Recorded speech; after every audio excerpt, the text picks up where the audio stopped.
병원에 돈이 없어서 간호사를 안 쓴다. 저는 과거에 이거와 정반대되는 입장을 가지고 있었어요. 그 당시에도 의심을 하기는 했어요. 주변에 일어나는 일들이 돈이 없지는 않은 것 같은데 의사도 더 고용하고 병원 리모델링에 비싼 장비도 도입하고 그런 비용을 계속 지출하는 것을 본다면 분명히 돈이 없는 것은 아닐 텐데 언론 기사들에 나오는 이야기들은 병원의 매출 4에서 50%가 인건비 지출이다.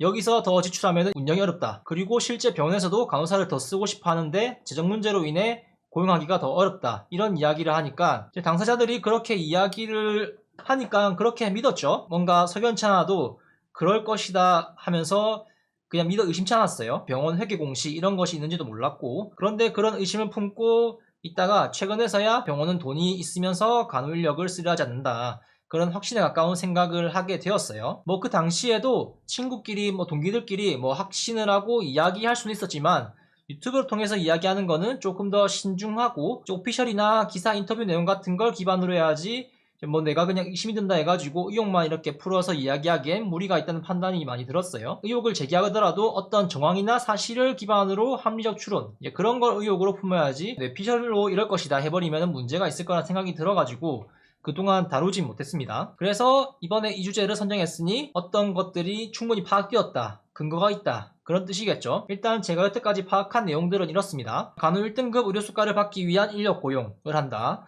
입사 대기 순번, 웨이팅 문화가 있다. 신규 간호사 채용 감축을 한다. 나이트 근무 수당을 떼먹었다. 그리고 미술 갤러리를 운영한다. 결정적인 오늘 다룰 거 병원 회계 재무제표 이 정도인데 이거와 관련해서는 영상들을 과거에 잠깐 다룬 적이 있어요. 이런 6가지 내용들을 종합해 본다면은 아마 합리적 의심을 해볼 수 있지 않을까 그런 생각이 이제 자리 잡게 되었습니다. 근데 누구는 이렇게 얘기할 거예요. 병원에 대한 고정관념을 버려라. 병원은 비영리 기관이지만 외부 투자나 투자자 배당금 같은 영리행위 말고 병원 자체에 재투자하는 명목으로는 수익을 추구할 수 있다. 병원 운영에 있어서 돈이 제일 중요하지. 수익을 내고 그 돈을 재투자해서 발전을 도모하지.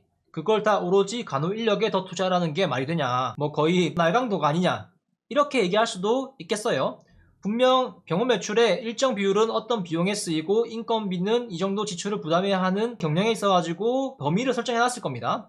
그렇지만 어때요? 항상 얘기되는 거는 인건비 지출에 부담이 된다, 돈이 없다 이런 이야기를 언론을 통해서 하고 있고 간호사를 제외하고도 다른 인력들이 부족해서 불법 의료에 해당하는 업무 범위에 벗어난 일을 시킨다든지 피해 간호사가 한때 이슈가 있었죠. 약을 간호사가 대신 조제하게 한다든지 그런 것도 최근에 기사로도 계속 나오고 있습니다. 그런 일을 할 사람을 덜 뽑고 간호사가 수행하고 있는 그런 부분이 있잖아요. 그러는 이유가 정말 돈이 없어가지고 한 명이 여러 명 몫을 소화해내야 하는 건지 정말 돈이 없어서 간호사에게 줘야 하는 나이트 근무 수당을 슈킹해가며 운영을 하는 것인지 아니면은 줄 수 있으면서 이윤을 더 극대화하기 위해서 한 명 한 명을 갈아 넣어가면서 쥐어짜내가면서 그렇게 하는 건지 명확히 파악해 볼 필요가 있겠죠. 간호계에서 항상 하는 말이 간호 인력이 부족하다. 이거는 매년 꾸준히 하는 말이잖아요. 그래서 간호사를 더 써야 한다. 미국에는 간호사 1대 환자 5의 비율로 맞춰서 한다. 현재 업무량의 80% 수준으로 우리는 내릴 것이고 그렇게 하려면은 2035년까지 간호사 56,000명이 더 필요하다. 이런 얘기를 합니다. 계속. 그런 명분을 이야기로 간호대 증원을 꾸준히 이야기하고 있고 여러 이야기들이 나오며 올해 12월에 가닥이 잡힐 거라는데 그런 식으로 인력을 늘리면은 뭐예요?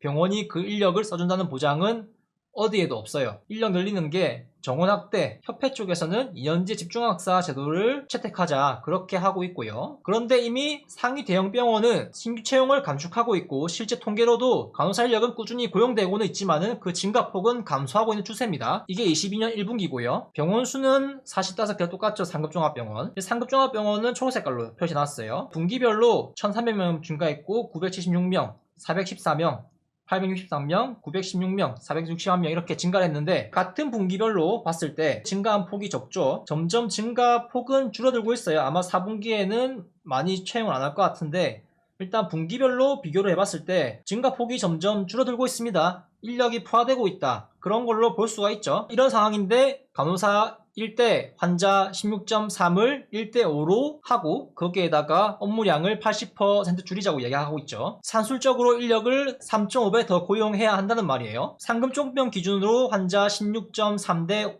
5니까 여기서 3.5배를 곱한다면은 말이 안 되죠. 21만 명 이상을 고용해야 한다는 겁니다. 그렇게 하지 않으면은 환자를 3배가량 덜 받던지 그런 선택지가 있겠죠. 그런데 이제 환자를 덜 받는 선택지는 지금 현실에서는 불가능해요. 결국에는 인력을 더 뽑는 수밖에 없을 텐데 이제 그게 과연 가능할까? 그거를 좀 파악해보려 합니다. 그런데 이제 분명히 이렇게 하는데 제도적 개선을 하면은 고용해줄 수 있지 않을까 그런 얘기를 합니다. 제도적 개선을 해도 고용해줄 돈이 없으면은 어떻게 돼요? 대학 등록금 수익만 늘고 교수 인력만 늘고 출판사 매출만 올라가고 포화된 인력 시장에 병원은 값싼 인력을 구할 수 있겠죠. 모두가 윈윈하는 구조라면 좋은데 이 와중에 간호사는 이득을 보는 게 없어요. 그러면은 이제 간호사가 부족하다는 명분으로 자기들의 이익을 채우는 목적이 있지 않나 그런 의심이 강하게 들죠. 그래서 늘렸는데 병원이 안 써주면 어떡하냐? 제도적 문제를 해결하자. 이제 법으로 해결하자. 최근에 다시 간호법을 발의했다고 합니다. 그거에 대해서도 좀 나중에 다룰 건데 오늘은 아니고 이거를 비유하면은 이겁니다. 이제 영화나 드라마에 보면은 이런 장면들 나오잖아요. 그 학생 무리가 이렇게 모여있는데 조용한 학생한테 야 너 일로 와봐 이러면서 이제 삥 뜯는다 하잖아요. 야 너 돈 좀 있냐? 1,000원밖에 없어? 주머니 뒤져서 나오면은 10원에 한 대씩 맞자. 이게 뭡니까? 이게 제도적인 개선을 하는 거죠. 병원은 수중에 1,000원밖에 없는데 제도적으로 간호사를 안 써? 너네들 좀 맞자. 10원당 한 대. 이렇게 제도적 개선을 해도 학생의 주머니엔 돈이 더 없어요 더 이상. 그런데 학생 무리는 이제 자합하겠죠. 내일 돈 가져와라 하면서 병원에도 야 너네 간호사 기준밖에 고용 안 하면은 큰 벌금과 가징금 또는 영업정지 처분을 해서 큰 대가를 치르게 해주겠다. 다음 분기까지 간호사를 제대로 고용해라 하면은 없던 돈이 생겨나나요? 이렇게 되면은 어떤 상황이 올까요? 환자에게 비급여 겁나게 때려서 인건비를 충당하든지 병원의 어떤 타직종의 인건비를 줄여가지고 인력 감축을 또 하거나 간호사한테 업무를 위임하자 그런 거를 하지 않을까 싶기도 합니다. 아니면 어떤 설비를 감축해서라도 고용을 하겠죠. 아니면은 간호사를 고용 안 하고 있는 것이 더 이득이라 한다면은 그냥 처벌을 받고 간호사를 안 쓰겠다. 이런 부작용도 고려해 볼 수 있다는 거죠. 먼저 병원들이 정말 1,000원밖에 없는 것일까? 이런 거를 이제 본격적으로 알아볼 건데 매번 언론에 나온 이야기는 간호계 주장에서는 이제 인력을 더 써야 한다면서 인력을 쓰는데 필요한 비용 이야기는 매번 똑같은 레파토리예요. 정부의 재정 지원, 세금으로 어떻게 해달라 하고 있어요. 아마도 야간 간호료 같은 간호사 행위별 수가를 신설해가지고 뭐 건보공단에서 주는 의료수가 결국에는 그것도 국민건강보험료 세금이죠. 아니면은 직접적으로 이전에 뭐 시행했던 교육전담 간호사 같은 것을 고려하겠죠. 교육간호사는 한때 시행하다가 잠깐 접었는데 그거는 그냥 인건비를 아예 그냥 다이렉트로 주는 그런 거였습니다. 그런데 정작 인력을 고용하는 병원에 대한 회계 공시가 있음에도 불구하고 그런 부분에 대한 지적은 정말 하질 않더라고요. 그냥 오로지 세금에 대한 이야기만 합니다. 결국에 고용하는 것은 병원인데 말이죠. 매번 뉴스에는 인건비 지출이 50% 육박한다. 인건비 지출에 더하고 싶어도 돈이 없다 이야기하는데 사실은 맞아요. 이 이야기도. 정확한 워딩은 의료 비용 대비 인건비 지출이 50%라고 하는 거고요. 또 다른 사실은 의료 매출 대비 인건비 지출 35% 수준. 두 개 다 사실입니다. 하지만은 단어가 조금 다르죠. 의료 비용, 의료 매출. 이것도 기준이 참 이상합니다. 의료 비용은 인건비, 재료비, 관리 운영비 이런 것들이 포함되어 있고요. 의료 매출은 의료 수익과 의료 외수익으로 나눌 수 있습니다. 비슷한 단어지만은 전혀 다른 성격들을 띠고 있는 거예요. 의료 비용은 지출에 대한 비용이고요. 의료 매출은 수입에 대한 비용입니다. 의료 수익이라 얘기하는 거는 입원 수익, 외래 수익, 기타 의료 수익 이런 것도 있습니다. 의료 외수익은 우리가 뭐 장례식장, 주차장, 매점, 임대료, 부동산, 외환 차익, 뭐 자비익, 연구 수익, 기부금 등등 여러 가지가 있어요. 하지만 의료 비용은 완전 다르죠. 인건비, 급여, 수당, 퇴직급여, 기타 인건비가 있고요. 재료비, 약품비, 진료 재료비, 급식 재료비, 기타 재료비, 관리운영비는 이제 복리후생, 교통, 통신, 전기, 수도 여러 가지가 있습니다. 보통은 기업들이 지출 대비 인건비라고 얘기는 안 합니다.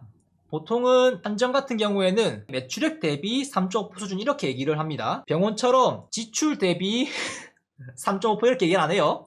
매출액 기준으로 합니다. 그런데 이상하게도 병원들은 언론을 통해 가지고 이제 매출이 아니고 지출 대비 인건비를 항상 산출해서 이야기를 한다는 거죠. 그래서 일단 병원은 자신들에게 유리한 데이터를 언론에 노출시키고 싶은 게 아닐까 싶기도 합니다. 이런 보도들을 보면은 이제 큰 대형 병원들을 보면은 전담 언론사 하나씩은 뭐 어떻게 커넥션이 있는 그런 이야기가 있고요. 실제로 있는 것으로 파악되는 병원도 있고 우리가 뭐 사업 파트너나 나를 좀 돋보이게 하고 싶다면은 의료 수익, 이제 의료 매출을 이야기해서 조금 더 대단한 것처럼 이야기하고 싶고 조금 불리한 입장, 약자 입장으로 조금이라도 비춰지고 싶다면은 의료 비용을 이야기하면서 우리는 이렇게 힘이 듭니다 하면서 강조하고 싶겠죠. 그런데 정말 병원은 의료 비용, 즉 매년 나가는 인건비나 기타 시설에 대한 비용들, 이제 의료 수익을 넘어서면 어떻게 뭐 빛에 얻어기면서 파산위기에 이르는 수준일까 싶어서 파악을 해봤습니다. 한국보건산업진흥원에 있는 것이고요. 이거는 보건복지부 산하의 의료기관 회계공시, 그 중에서 빅5라고 불리는 병원이죠. 아산, 서울삼성, 서울대,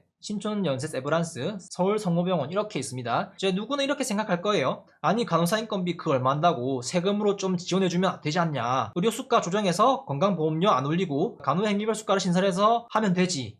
이렇게 얘기할 수도 있지만은 과연 그거 한다고 간호사를 더 써줄까요? 뭐 물론 더 써주겠죠. 객관적으로 본다면은 뭐 한 절반 정도만요. 왜냐면은 최근에 그 나이트 수당을 절반 정도 되는 병원이 안 지키고 있다. 나머지 절반에 가까운 병원만 지키고 있다. 그런 이야기가 있으니까 절반만 조금 지키지 않을까 그런 생각이 듭니다. 중요한 거는 세금으로 간호사 인건비가 해결될 규모가 아니라는 거예요. 이제 여기 회계공시에 있는 병원이 280여 개인데 전국의 상급 종병, 병원, 요양병원, 정신병원 합치면은 약간 3,000개가 조금 넘는데 일단 여기에 간호인력이 병원에서 일하는 간호인력 중 87%가 이 병원에서 일하고 있어요. 뭐 저 개인적인 생각에는 의사가 급여가 높은 비율을 좀 차지하지 않을까 생각이 들지만은 간호인력도 만만치 않습니다 사실. 정부의 재정 지원을 해달라 뭐 그 말인즉 세금으로 해달라 그거죠. 그게 되는 규모이지도 않다 생각하고요. 특정 직업에 대한 그런 혜택을 주면은 사회적으로 상당히 문제가 되겠죠. 여튼 쉽지 않은 문제이기도 합니다. 이거 수치를 이야기할 때 이거는 수도권에 장사 잘 되는 병원 기준이라 환자가 많지 않거나 뭐 지방에 있는 병원 같은 경우에는 대입하기 어려울 수도 있다. 그렇게 얘기를 계실 건데 일단 제가 사는 창원 지역에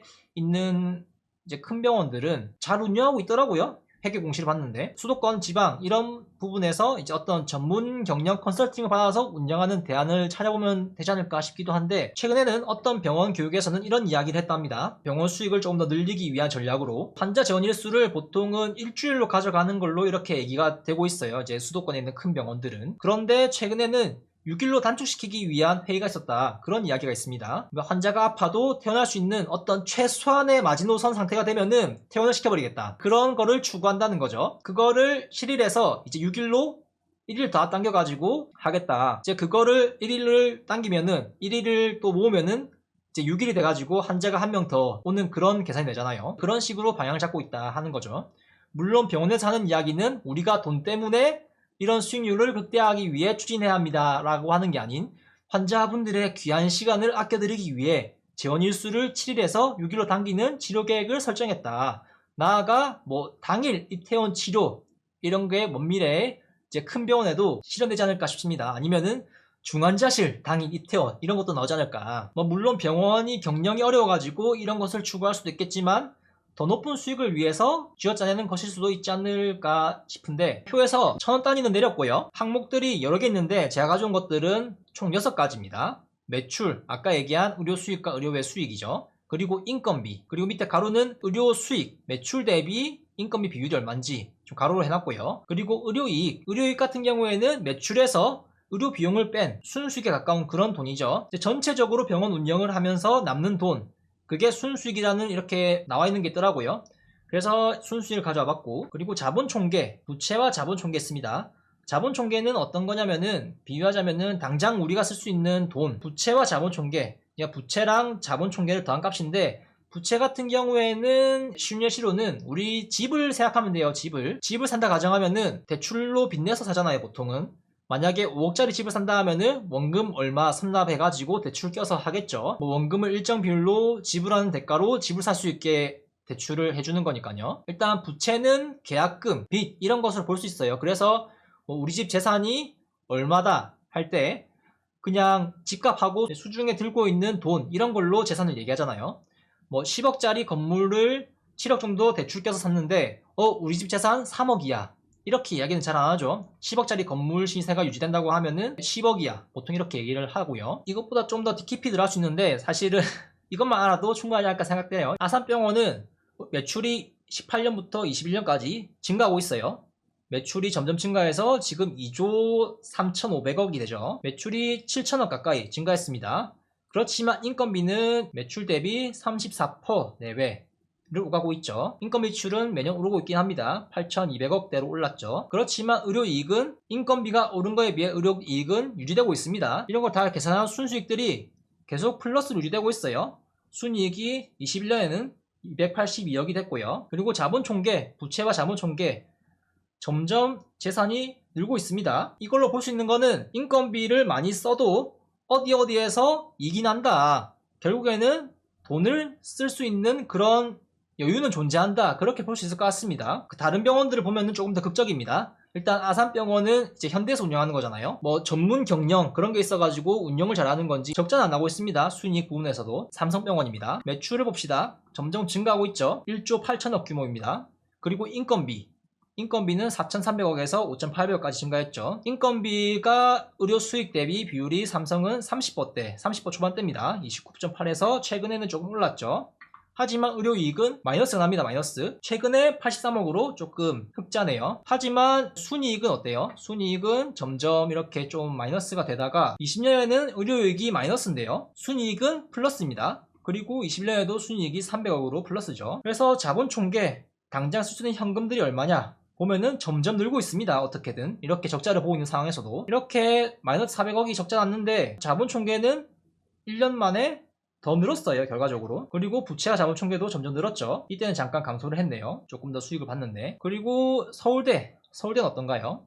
서울대는 매출이 점점 증가하고 있죠. 계속 증가하고 있습니다. 서울대는 인건비 비율이 좀 높습니다. 39%, 38%, 43.8%. 의료이익은 계속 마이너스를 보고 있습니다. 순이익도 계속 마이너스죠. 그런데 이때는 2,893억을 받습니다. 일단 21년에는 네이버에서 서울대에 300억을 기부했다고 하거든요. 그렇지만 기부금을 빼더라도 상당히 많은 수익을 봤죠. 적자를 보고 있는데 이때는 마이너스 864억을 받는데 자본총계는 그만큼 내리지 않았어요. 오히려 조금 더 증가했다고 볼 수 있죠. 뭐 마이너스 300억 정도 되긴 하는데 일단 부채와 자본총계에서는 뭐 계속 늘고는 있어요. 이제 한순간에 1조 6,700억이 1조 230억으로 껑충 뛰어 올랐고요. 세브란스는 어떤가요?